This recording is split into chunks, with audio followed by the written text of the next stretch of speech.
আমি দৌলতপুর পাবলা থেকে আসছি। আমি ওই কোয়েল পাখি কিনছি, 2 মাস হচ্ছে পালতেছি। আর দেশি মুরগি করার ইচ্ছা আছে, সেজন্য কিছু মুরগি নিচ্ছি। হাটে আসি প্রায় 6 মাস। খুলনার জনপ্রিয় নয়াবাটি মোড়ে অনুষ্ঠিত হয়েছে সাপ্তাহিক পশু ও পাখির হাট।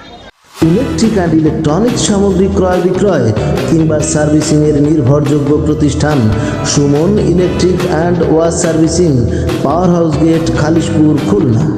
এই হাটে মিলছে হাঁস, মুরগি, কবুতর, বিড়াল সহ নানা জাতের পাখি ও দুর্লভ সামুদ্রিক মাছ।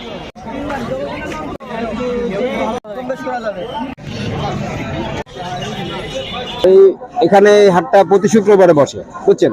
আমরা বিলাই নিয়ে আসি, তারপরে মনে করেন যে কবুতর, তারপরে নিয়ে আসি হচ্ছে গিয়ে আপনার ওই যে তোমার হাঁস, মুরগি, এগুলো সব আমাদের এখানে প্রতি শুক্রবারে আমরা এগুলো বিক্রয় করি। আমার বাসা খুলনা নিউ মার্কেটে।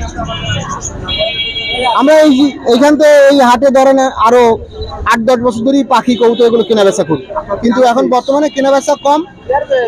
আপনার শিল্প অঞ্চল খালিশপুর ছিল, তো এখানে সব কলকারখানা নাই, বেচা কিনাও কম, আর এগুলো এখন দামও কমে গেছে সব। খুলনার দূর দূরান্ত থেকে আসা ক্রেতারা এই হাটে পছন্দের প্রাণী কিনতে হাজির হন প্রতি শুক্রবারে। আমি আসছি কিরিসেন গেট থেকে। মুনিয়া পাখি শখ করে কিনেছিলাম ব্যালকনিতে রাখার জন্য। শুধু ক্রেতাই নয়, হাট ঘুরে দেখতে আসেন বহুল দর্শনার্থীরাও। হাটের চারপাশ জুড়ে থাকে ঝালমুড়ি, শরবত, চানাচুর ও মাখা খাবারের নানা দোকান, যা জমায় এই হাটকে আনন্দের ভিন্ন স্বাদ। আমি সকাল 8টার সময় আইছি, এখন তাকে বেচা কিনা হয় না। আমি প্রতি সপ্তাহে এইখানে বসি, ঠিক আছে। আজকে বেচা কিনা একটু নরমাল।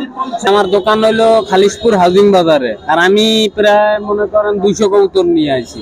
আরো অনেক কবুতর আমার দোকানে আছে।